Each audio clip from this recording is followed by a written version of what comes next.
बिस्मिल्लाहिर्रहमानिर्रहीम। Welcome back to our YouTube channel. उम्मीद करते हैं आप खैरियत से होंगे।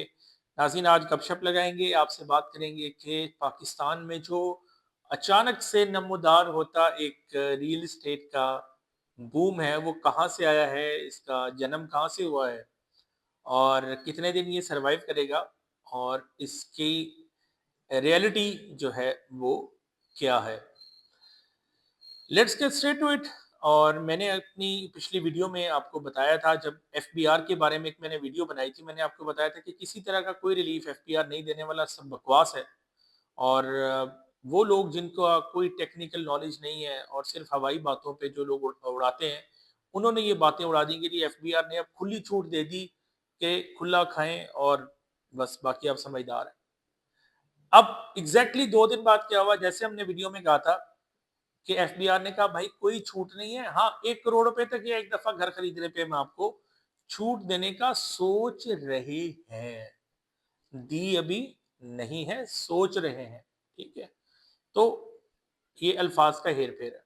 नेक्स्ट, तो मतलब कोई रिलीफ नहीं मिला। अब अचानक से खबर आई कि जी डीएचए में छक्के पे छक्का लगना जो है वो शुरू हो गया। हमने अपनी पिछली वीडियो में आपको इस बात का इंडिया दे दिया था कि इस वक्त जो है वो एक मुल्क में सेंटिमेंट कायम करने की कोशिश की जा रही है कि पाकिस्तान से पैसा बाहर ना लेके जाएं। अच्छा, पाकिस्तान से पैसा बाहर ना लेके जाएं तो पाकिस्तान में कहाँ लगाएं? आपकी कोई प्रोडक्शन की, फैक्ट्रीज की, तो पॉलिसीज की वजह से कुछ समझ नहीं है। रॉ मटेरियल इंपोर्ट करने जाते हैं, समझ नहीं है। तो ऐसा है कि आपका ये कंस्ट्रक्शन और प्रॉपर्टी का सेक्टर ही जो है वो रह जाता है। इस चीज को गेज किया हमारे मुल्क के कई बड़े बिजनेसमैन ने। उन्होंने जो है वो जो हल्के जो कि जिनकी आवाज मैटर करती है, जिनकी हुक्म पे पूरा मुल्क चलता है, उनको जाके समझाया कि देखें जी, ये चीजें तो अगर हम कर दें, रिलीफ अनाउंस कर दें 5 करोड़ रुपए तक का, और ये छोड़ें, ये वाइट मनी, ये जो एफबीआर है, टैक्स है, ये छोड़ें, इन्वेस्टमेंट होने दें, मुल्क में सेंटिमेंट कायम होने दें, ताकि लोगों में कुछ पॉजिटिविटी आए, लोग पाकिस्तान में कुछ अपनी सेविंग्स को इन्वेस्ट करें। अब इसके लिए जो है वो हवा बनाई जाने लगी। डीएच इस अब जब मैसेज कन्वे होता है, आप ये गौर करें कि वहीं डीएचए की प्रॉपर्टीज, ये बूम का जो आगाज अचानक से जो पूरी आवाज आती है धमाके की, वो डीएचए से आती है। अब अचानक डीएचए में ऐसा क्या हुआ है?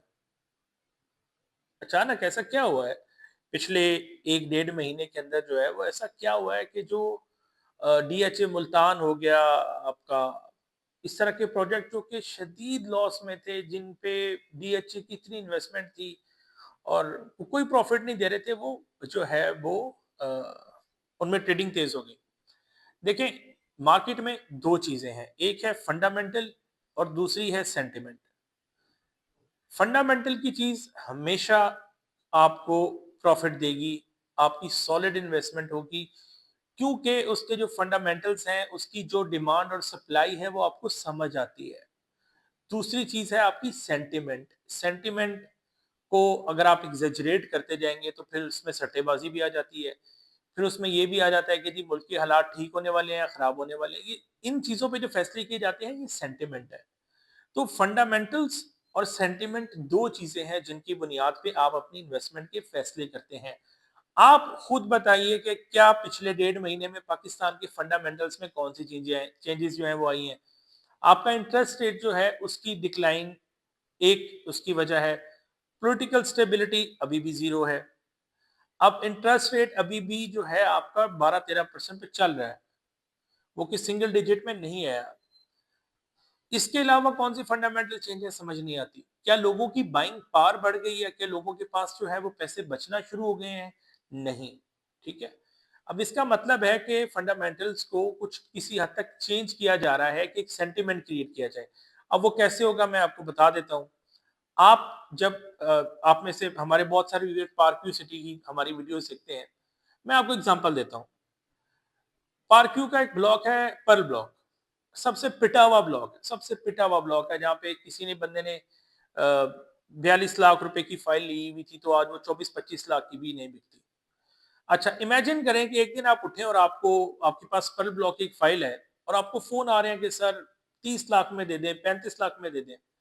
तो आप सोचेंगे यार ये रातों रात ऐसा क्या हो गया? मतलब वही मुल्क है, वही हालात है, वही हर चीज है, वही सोसाइटी है, हुआ क्या?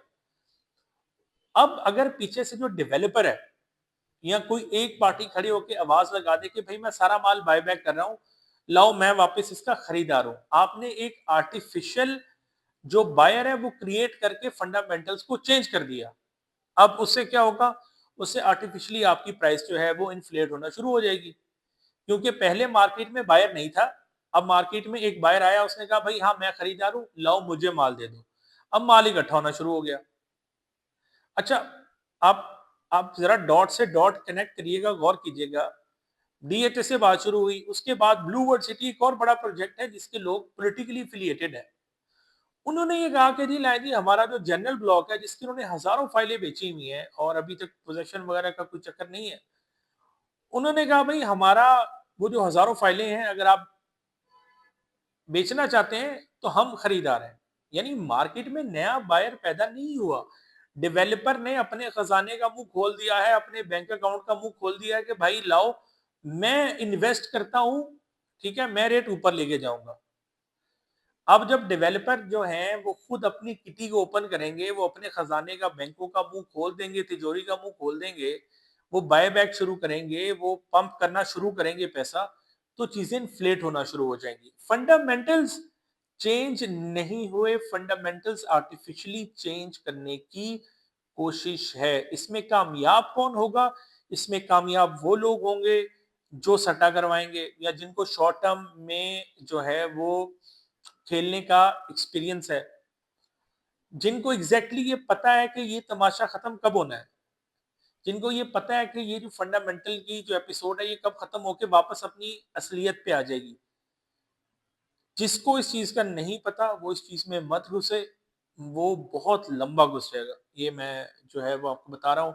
देखें, डीएचए में ट्रेडिंग जो है, अगर डीएचए में आप इन्वेस्टमेंट करना चाहते हैं, बड़े अच्छे लोग हैं, आप वहां जाएं, किसी बंदे के साथ इन्वेस्टमेंट करें, लेकिन अगेन एक दो बातें जो है वो ज़हन में रखें। एक है फंडामेंटल और दूसरा है सेंटिमेंट।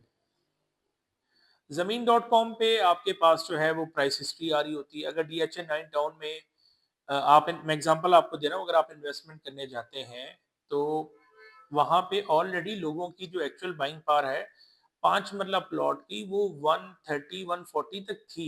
नॉर्मल अच्छी कैटेगरी की जो प्लॉट्स है वो अगर आज नीचे आए हुए हैं 80-90 लाख में, 1 करोड़ में आपको मिल रहा है, ठीक है, you should go for it. ठीक है, लेकिन इसका मतलब ये नहीं होगा, उसके फंडामेंटल्स ठीक है, ठीक है। अब इसकी कंपैरिजन पे हम ले लें, 10 को ले लें, प्रिज्म को ले लें, ठीक है, तो वहां पे किसी हद तक सेंटिमेंट मजीद गालिब आता है। वहां पे उस तरह की जो फंडामेंटल्स हैं वो मौजूद नहीं है। वहां पे अगर छक्के लगेंगे तो बाद में क्लीन बोल्ड का भी चांस है। तो सोच समझ के इन्वेस्टमेंट का फैसला करें और दो चीजों को याद रखें। वो इस टॉपिक पे बहुत बात हो सकती है, हम इसको block bye block, project by project खोल सकते हैं, लेकिन मसला है कि आजकल जो है कवानीन बड़े सख्त हैं और अगर हम बड़ी ज्यादा सीधी बात करेंगे तो जो मामलात हैं वो खराब भी हो सकते हैं। तो इसलिए बराए मेहरबानी फंडामेंटल्स और सेंटिमेंट को समझें। आप सब समझदार हैं, आप सब पढ़े लिखे हैं, आपके पास इंटरनेट मौजूद है, आपके पास जो है वो चैट जीपीटी है, डीप सीक है, आपको सिर्फ बोलना है, वो आपको सारा डेटा एनालाइज करके दे देगी। तो बराए मेहरबानी हवा के अंदर जो है वो मत बह जाए। एक बात याद रखिएगा कि जब कलेक्टिव मार्केटिंग होती है तो बहुत सारी चीजें जो हैं वो आप इग्नोर कर जाते हैं। आप फेसबुक पे 10 वीडियो देखते हैं, 10 बंदे कह रहे हैं जी प्रॉपर्टी का रिवाइवल रिवाइवल रिवाइवल हो गया, ये हो गया, वो हो गया। अब क्या फंडामेंटल चेंज हुए या नहीं हुए?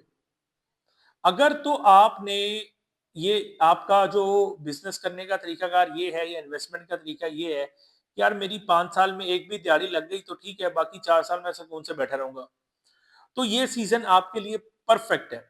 ये परफेक्ट सीजन है आपके लिए। आपने जो है हवा में चीजों को, जब चीजें ऊपर जा रही हैं तो जिसे कहते हैं गो विद द फ्लो। आप गो विद द फ्लो गए, उसमें आपने 4 पैसे कमा लिए, तो उसके बाद फिर आप 4 साल बैठ गए, लेकिन ये काम करने का तरीका नहीं है। फिर आप जो है वो दोबारा फंडामेंटल ठीक होने का वेट करेंगे। तो इन चीजों पे गौर करें और इन्वेस्टमेंट के फैसले सोच समझ कर करें। दुआ में याद रखिएगा। अल्लाह हाफिज।